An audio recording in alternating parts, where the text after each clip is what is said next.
stone him. Yes, that does happen. For a second there, I thought you were about to say Stonehenge.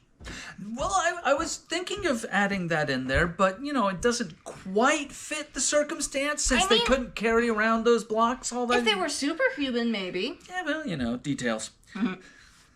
And people wonder how the ark got made. Yeah. Or carried around, for that matter.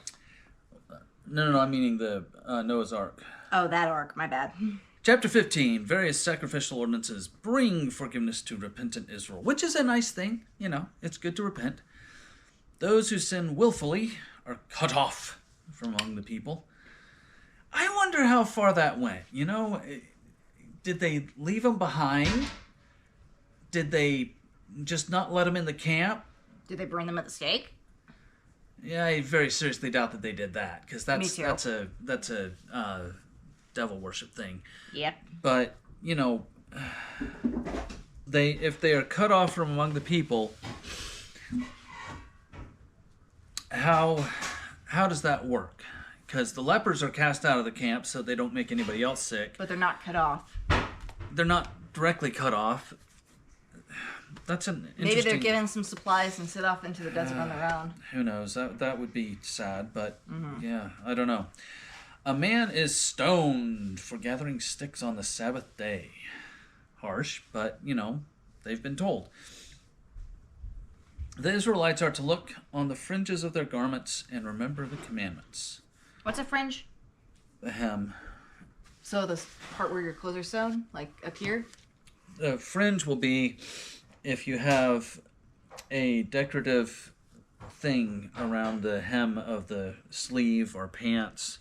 Oh, okay. Or the shirt, that's like the bell and pomegranate on the bottom of Aaron's high priest robe. That is a fringe decoration. Sort of like tassels at the end of a carpet. And who knows exactly what they had. I'm sure that if we looked at the modern translation, we would find something, but I don't know enough to say. He promised us tassels. Beautiful golden tassels. And I can't resist a good tassel. Stop saying tassel.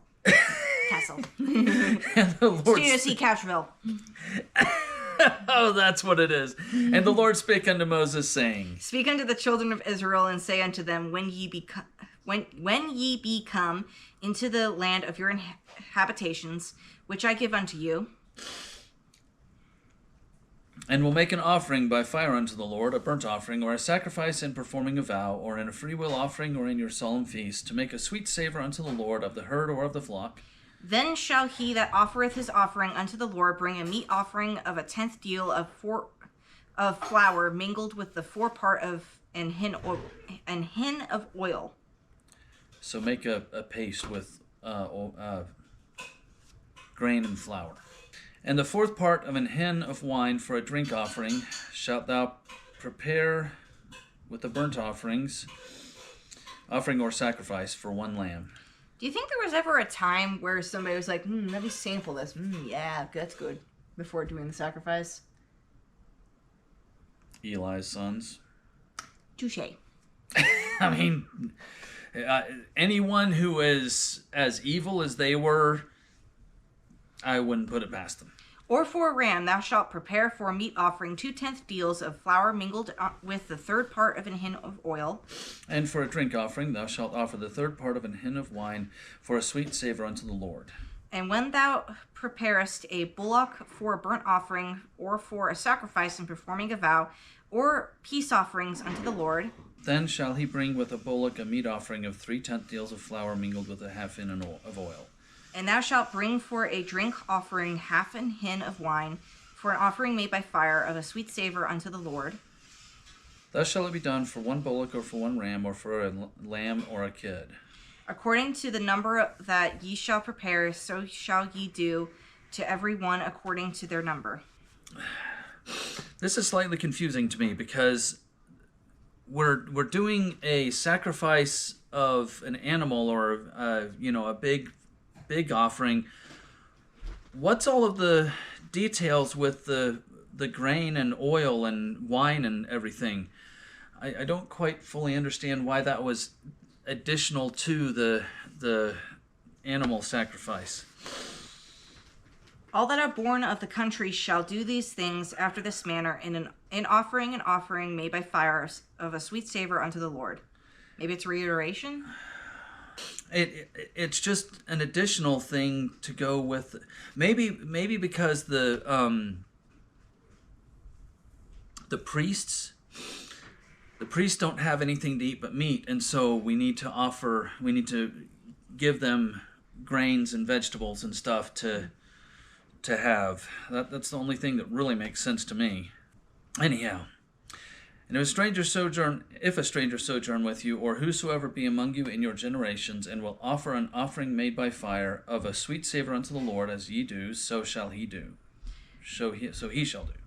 One ordinance shall be both for you of the congregation, and also for the stranger that sojourneth with you, an ordinance forever in your generations, as ye are, so shall the stranger be before the Lord.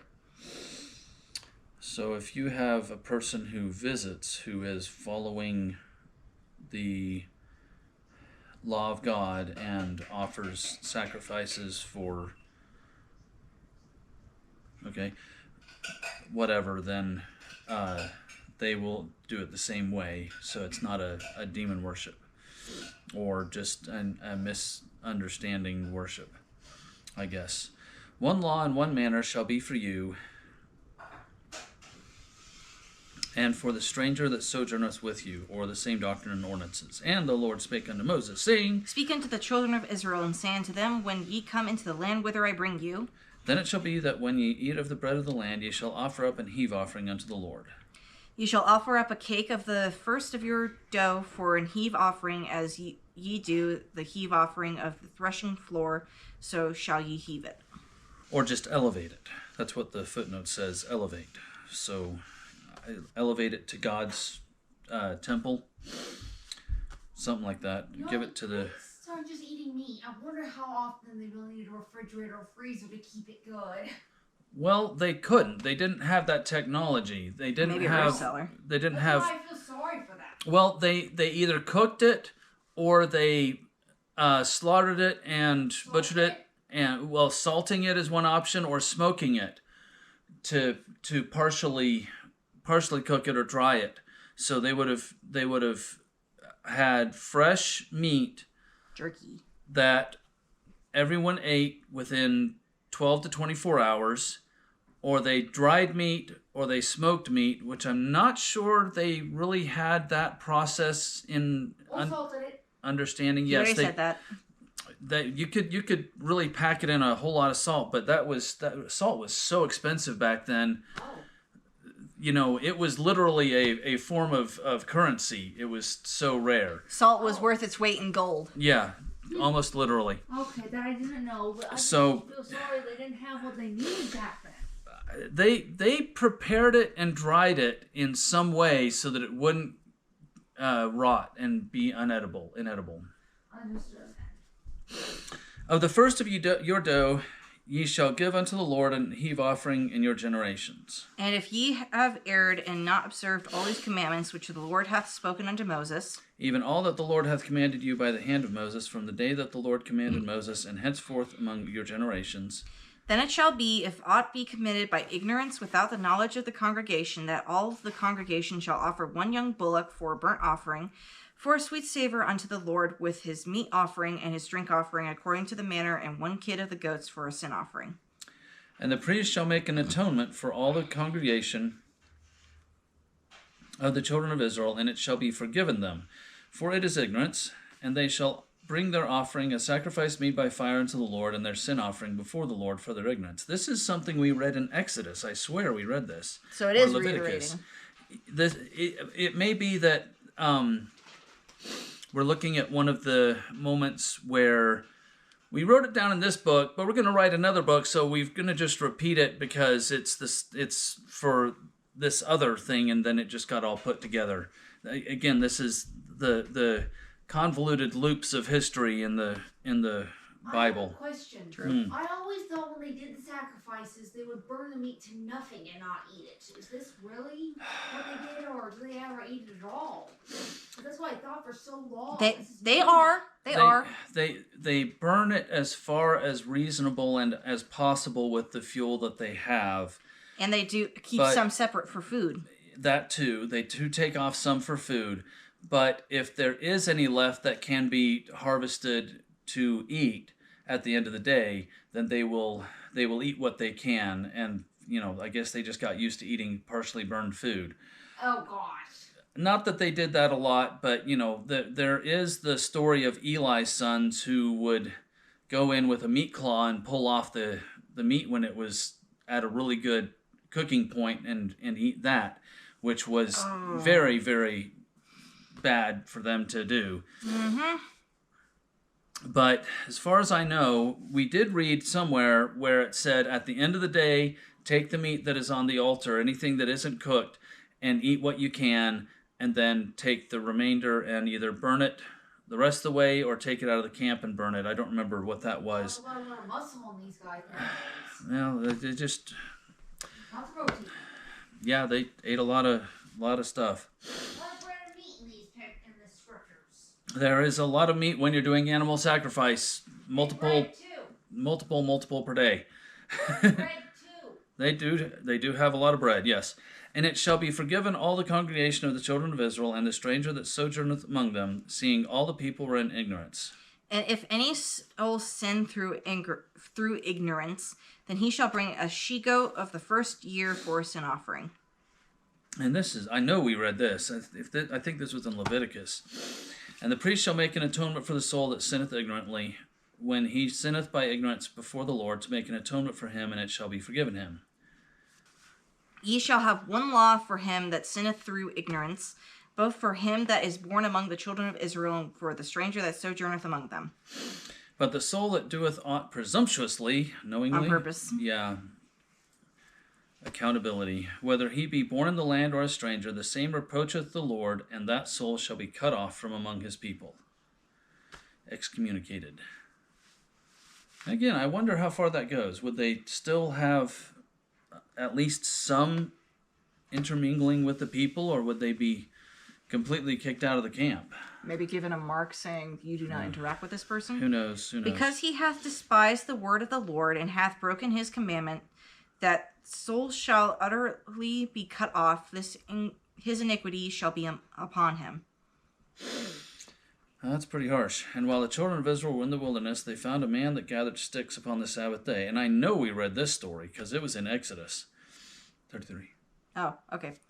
And they that found him gathering sticks brought him unto Moses and Aaron and unto all the congregation. And they put him in ward, because it was not declared what should be done to him. And the Lord said unto Moses, the man shall be surely put to death, and all the congregation shall stone him with stones without the camp. And all the congregation brought him without the camp and stoned him with stones, and he died, as the Lord commanded Moses. Ouch. Yeah, and the Lord spake unto Moses, saying, Speak unto the children of Israel, and bid them that they make them fringes in the borders of their garments throughout their generations, and that they put upon the fringe of the borders a riband of blue. Ribbon, I guess. Probably. And this sounds like a tassel at the edges of the prayer shawls and stuff.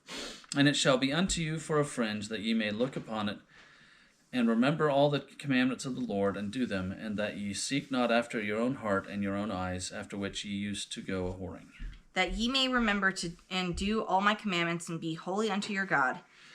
I am the Lord your God, which brought you out of the land of Egypt, to be your God. I am the Lord your God. That looks like it could be a chiasmus layout right there. I am Lord your God, brought you out of the land of Egypt, to be your God. That's a chiasmus, a two-layer chiasmus, but cool. That is, yeah. Supper's done. Alrighty. So... potential repeat, yes. But reiterating some good points. Yeah. So this was,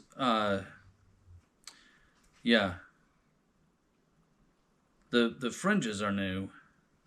That's kind of the new addition on that. But yeah, we're gonna keep going with this. Not a lot of really amazing stuff with that one, but good reiterations, and off we go. So we will go more into more of the story tomorrow, and we'll see you then. Bye.